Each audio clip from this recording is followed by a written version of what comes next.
Hi friends. So இந்த வீடியோவில் வந்து நம்ம ஒரு முக்கியமான இன்ஃபர்மேஷன் தான் வந்து பார்க்க போகிறோம். ஸோ இது வந்து எதை பற்றினது அப்படின்னு பார்த்துக்கிட்டிங்கன்னா, சத்துணவில் உங்களுக்கு வந்து வேலை வந்து போட்டிருக்கிறாங்க இல்லையா, ஸோ அதுக்கு வந்து எப்படி அப்ளை பண்ணுறது, அது அப்ளிகேஷன் வந்து எப்படி இருக்குது, அதை வந்து டீட்டெயில்டாக வந்து பார்க்க போகிறோம். ஸோ ஃபஸ்ட் டைம் நம்ம சேனல் பார்க்குறவங்களா இருந்தால் ப்ளீஸ் சப்ஸ்கிரைப் பண்ணிக்கோங்க. ஸோ இது வந்து பார்த்திங்கன்னா வேலூர் மாவட்டத்தோடது. ஸோ வேலூர் மாவட்டம்னு போட்டிருக்காங்களா, இதில் வந்து noon meal cook assistant recruitment அப்படின்னு போட்டிருக்காங்க இல்லையா. ஸோ இது வந்து பார்த்துக்கிட்டிங்கன்னா சமையல் உதவியாளர் அந்த பணிக்கான விண்ணப்பம் வந்து உங்களுக்கு வந்து இங்கே வந்து கிடைக்கும். ஸோ இதே மாதிரி ஒரு டிஸ்ட்ரிக்ட்டுக்கும் உங்களுக்கு வந்து வேறு வெப்சைட் இருக்கும். இந்த வெப்சைட்டில் போய்ட்டு நீங்கள் வந்து அந்த அப்ளிகேஷன் வந்து நீங்கள் வந்து செக் பண்ணி பார்த்துக்கலாம். ஸோ இதில் வந்து இது வந்து பார்த்திங்கன்னா தருமபுரியோடது. ஸோ தருமபுரியில் 135 சமையல் உதவியாளர் பணியிடங்கள் வந்து நேரடியாக வந்து நியமிக்க போகிறதா வந்து மென்ஷன் பண்ணியிருக்கிறாங்க. இது மாதிரி பார்த்திங்கன்னா ஒரு ஊருக்கும் உங்களுக்கு வந்து வேறையாக இருக்கும். ஸோ அதுக்கு என்னென்ன தகுதிகள்லாம் இருக்குது, என்னென்ன தகுதிகள்லாம் வந்து கேட்டிருக்கிறாங்க அப்படின்றத வந்து நம்ம பார்க்கலாம் ஃபஸ்ட்டு. ஸோ அதுக்கப்புறம் வந்து எப்படி விண்ணப்பிக்கலாம் அப்படின்றத நம்ம வந்து பார்க்கலாம். ஸோ இது வந்து பார்த்துக்கிட்டிங்கன்னா உங்களுக்கு பே ஸ்கேல் வந்து எவ்வளோ கொடுத்துருக்காங்க அப்படின்னா, உங்களுக்கு 3000லேருந்து 9000 வரைக்கும் உங்களுக்கு வந்து ஊதியமாக வந்து கொடுத்துருக்கிறத வந்து மென்ஷன் பண்ணியிருக்கிறாங்க. வயது வரம்பு வந்து பார்த்திங்கன்னா 21லேருந்து 40 வரைக்கும் உங்களுக்கு வந்து பெண்கள் மட்டுமே அப்படின்னு சொல்லி கொடுத்துருக்குறாங்க. ஸோ சமையல் உதவியாளர் அப்படின்றதுக்கு இந்த வேலைக்கு வந்து பார்த்துக்கிட்டிங்கன்னா 21லேருந்து 40 வயசு வரைக்கும் இருக்கிற பெண்கள் வந்து விண்ணப்பிக்கலாம் அப்படின்னு சொல்லியிருந்துருக்குறாங்க.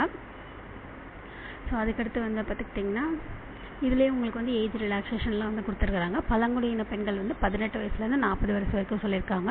ஸோ விதவை கணவரால் கைவிடப்பட்டவர்கள், ஸோ இவங்க வந்து பார்த்திங்கன்னா 20லேருந்து 40 வயது வரைக்கும் உங்களுக்கு வந்து சொல்லியிருக்கிறாங்க.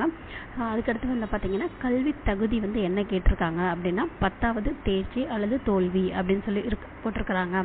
ஸோ நீங்கள் வந்து 10th படிச்சிருந்துருக்கணும், பாஸ் ஆகிருந்தாலும் சரி ஃபெயிலாக இருந்தாலும் சரி 10th படிச்சிருந்துருக்கணும் அப்படின்னு சொல்லியிருக்காங்க. ஸோ தமிழ் வந்து உங்களுக்கு வந்து சரளமாக பேச எழுத தெரிஞ்சிருந்துருக்கணும் அப்படின்னு சொல்லியிருந்திருக்கிறாங்க. ஸோ தமிழ் வந்து சரளமாக பேச தெரிந்திருக்க வேண்டும் அப்படின்னு சொல்லியிருந்துருக்குறாங்க. ஸோ அதுக்கடுத்து வந்து பார்த்திங்கன்னா நீங்கள் வந்து எங்கே அப்ளை பண்ணுறீங்களோ அந்த ஸ்கூலுக்கும் உங்களோட வீட்டுக்கும் வந்து பார்த்துக்கிட்டிங்கன்னா ஒரு 3 கிலோமீட்டர் தூரத்துக்குள்ளே இருக்கணும் அப்படின்ற மாதிரி வந்து மென்ஷன் பண்ணியிருந்துருக்குறாங்க. ஸோ ஊராட்சி, குக்கிராமம், வருவாய் கிராமம் போன்றவைகள் கணக்கில் எடுத்துக்கொள்ள தேவையில்லை அப்படின்னு சொல்லி போட்டிருக்கிறாங்க. ஸோ அதுக்கடுத்து வந்து பார்த்திங்கன்னா உங்களுக்கு வந்து மாற்றுத்திறனாளிகளுக்கு இடஒதுக்கீடு இருக்கும் இல்லையா, ஸோ அதில் வந்து விண்ணப்பிக்கணும் அப்படின்னா என்ன மாதிரியான குறைபாடு உள்ளவங்க வந்து விண்ணப்பிக்கலாம் அப்படின்னு சொல்லிட்டு இவங்க வந்து கொடுத்துருக்காங்க. ஸோ குறைவான பார்வை திறன் அப்படின்னு போட்டிருக்காங்க. அதுக்கடுத்து காது கேளாறு, அப்புறம் வந்து குள்ளத்தன்மை கொண்டவர், அப்புறம் வந்து உடல் இயக்க குறைபாடு அப்படின்னு போட்டிருக்காங்க. அதுக்கப்புறம் வந்து குணப்படுத்தப்பட்ட தொழுநோய் எப்படி கொடுத்துருக்காங்க. அப்புறம் திரவ வீச்சினால் பாதிக்கப்பட்டவர்கள், குறிப்பிட்ட கற்றல் திறன் குறைபாடு அப்படின்னு சொல்லி கொடுத்துருக்குறாங்க. ஸோ இதெல்லாம் வந்து பார்த்திங்கன்னா உங்களுக்கு வந்து மாற்றுத்திறனாளிகள் இருக்குங்களா, ஸோ அவங்களுக்கான இடஒதுக்கீடில் அப்ளை பண்ணுறவங்களுக்கு. அதுக்கடுத்து வந்து பார்த்துக்கிட்டிங்கன்னா விதவைகள், கணவனால் கைவிடப்பட்டவர்கள் மற்றும் ஆதரவற்ற பெண்களுக்கு 25% ஒதுக்கீடு செய்யப்பட்டுள்ளது அப்படின்னு சொல்லி மென்ஷன் பண்ணியிருந்துருக்குறாங்க.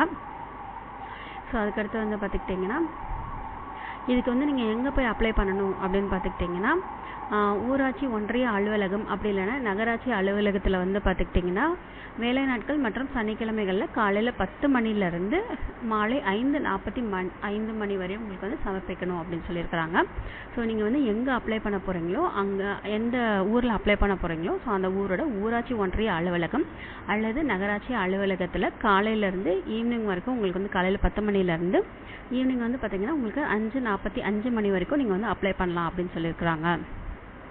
ஸோ இந்த அப்ளிகேஷன் நீங்கள் வந்து போடும்போது உங்களுக்கு வந்து என்னெல்லாம் தேவை கூட அப்படின்னு சொல்லி கேட்டிருக்கிறாங்க. ஸோ இந்த அப்ளிகேஷன் கூட நீங்கள் என்னென்ன கொடுக்கணும் அப்படின்னு சொல்லி போட்டிருக்கிறாங்க. ஸ்கூல் படித்த சர்டிஃபிகேட்டு, அதுக்கப்புறம் வந்து 10th மார்க் ஷீட்டு, அதுக்கப்புறம் வந்து ரேஷன் கார்டு, ஸோ அதுக்கப்புறம் வந்து இருப்பிட சான்று வந்து கேட்டிருக்கிறாங்க. ஸோ அதுக்கப்புறம் வந்து ஆதார் அட்டை, சாதி சான்று, அப்புறம் வந்து விதவை கணவரால் கைவிடப்பட்டவர்கள் மற்றும் ஆதரவற்ற பெண்கள்னால் அதுக்கான சான்றிதழ், அப்புறம் வந்து மாற்றுத்திறனாளிகளாக இருந்தால் அதுக்கான சான்றிதழ். ஸோ இந்த எல்லா சர்டிஃபிகேட்ஸுமே உங்களுக்கு வந்து கேட்டிருக்கிறாங்க. ஸோ இந்த எல்லா சர்டிஃபிகேட்ஸுமே ரெடி பண்ணிவிட்டு அப்ளிகேஷன் வந்து எப்படி இருக்குதுன்னு சொல்லிட்டு உங்களுக்கு வந்து காட்டுறேன். ஸோ இதுதான் வந்து அந்த சமையல் உதவியாளர் பணிக்கான விண்ணப்பம் அப்படின்னு இருக்கு இல்லைங்களா. ஸோ இதுதான் வந்து அந்த அப்ளிகேஷனு. ஸோ எந்த மாவட்டம், எந்த ஊராட்சி ஒன்றியம் அதெல்லாம் நீங்கள் வந்து டீட்டெயில்டாக போடணும். நீங்கள் எந்த ஸ்கூலுக்கு நீங்கள் வந்து அப்ளை பண்ண போகிறீங்களோ ஸோ அந்த ஸ்கூலோட பேர் வந்து இங்கே வந்து எழுதணும். அதுக்கடுத்து வந்து உங்களோட பேர், விண்ணப்பதாரர் பெயர், தந்தை அல்லது கணவர் பெயர், அதுக்கப்புறம் வந்து கைபேசி எண் கொடுத்துருக்காங்க. ஸோ அதுக்கடுத்து வந்து இருப்பிட முகவரி, உங்களுக்கு வந்து ரேஷன் கார்டில் என்ன அட்ரஸ் இருக்கோ அந்த அட்ரஸ் இங்கே இதில் எழுதணும் அப்படின்னு சொல்லியிருக்காங்க. ஸோ அதுக்கடுத்து வந்து ஊராட்சி ஒன்றியம் அல்லது நகராட்சி அதோட பேர், அதுக்கப்புறம் வந்து கல்வி தகுதி கேட்டிருக்காங்க இல்லையா. ஸோ அது வந்து உங்களுக்கு வந்து இங்கே வந்து என்ன சர்டிஃபிகேட் நீங்கள் வந்து இணைக்க போகிறீங்களோ ஸோ அதை பற்றி உங்களுக்கு வந்து போட்டிருக்கணும் அப்படின்னு சொல்லியிருக்காங்க. அதுக்கடுத்து வந்து பிறந்த தேதி மற்றும் வயது வந்து கேட்டிருக்கிறாங்க. அதுக்கப்புறம் வந்து ஜாதி வந்து கேட்டிருக்கிறாங்க. ஸோ அதுக்கப்புறம் வந்து மாற்றுத்திறனாளிகளாக ஆமாம் இல்லையான்னு சொல்லிட்டு போடணும். அதுக்கடுத்து வந்து ஆதரவற்ற விதவை அல்லது ஆதரவற்ற பெண் கணவனால் கைவிடப்பட்டவர் அப்படின்னா அதுக்கான சர்டிஃபிகேட்ஸ் வந்து நீங்கள் வந்து சேர்த்து வைக்கணும். அதுக்கப்புறம் வந்து நீங்கள் எங்கே வந்து வேலைக்கு அப்ளை பண்ண போகிறீங்களோ அந்த ஸ்கூலோட பேர் இங்கே ஒரு தடவை எழுதணும் அப்படின்னு சொல்லியிருக்காங்க. ஸோ அதுக்கப்புறம் வந்து நீங்கள் வந்து அந்த 3 கிலோமீட்டருக்குள்ளே இருக்கிறீங்களா அப்படின்றது வந்து கேட்டிருக்கிறாங்க. ஸோ எவ்வளோ டிஸ்டன்ஸில் உங்கள் ஸ்கூல் வந்து நீங்கள் அப்ளை பண்ணுற அந்த எந்த ஸ்கூலுக்கு நீங்கள் அப்ளை பண்ண போகிறீங்களோ அந்த ஸ்கூலுக்கும் உங்களோட வீட்டுக்கும் எவ்வளோ டிஸ்டன்ஸ் அப்படின்னு சொல்லி கேட்டிருக்கிறாங்க. ஸோ அதுக்கப்புறம் எந்த இடம், அதுக்கப்புறம் எந்த நாள் அப்படின்னு சொல்லி கொடுத்துருக்காங்க. ஸோ இது கூட நீங்கள் என்னென்ன வைக்கணும்னு சொல்லிட்டு நான் ஃபஸ்ட்டே சொன்னோம் இல்லையா, அதே தான். ஸோ உங்களுக்கு வந்து ஸ்கூலில் கொடுத்த டிசி, அதுக்கப்புறம் வந்து 10th மார்க் ஷீட்டு, SSLC மதிப்பெண் சான்றிதழ் சொல்லியிருக்காங்க இல்லையா. ஸோ அதுக்கப்புறம் வந்து ரேஷன் கார்டு ஜெராக்ஸு, அதுக்கப்புறம் வந்து ஆதார் கார்டு ஜெராக்ஸு, அதுக்கப்புறம் கம்யூனிட்டி சர்டிஃபிகேட் ஜெராக்ஸு. ஸோ இந்த 5 ஜெராக்ஸோட இந்த அப்ளிகேஷனை நீங்கள் வந்து ஃபில் பண்ணிவிட்டு அந்த ஆஃபீஸில் நீங்கள் போய்ட்டு திங்கக்கிழமையிலேருந்து சனிக்கிழமை வரைக்கும் நீங்கள் வந்து காலையிலேருந்து ஈவினிங் வரைக்கும் நீங்கள் வந்து சப்மிட் பண்ணலாம் அப்படின்னு சொல்லியிருந்துருக்குறாங்க.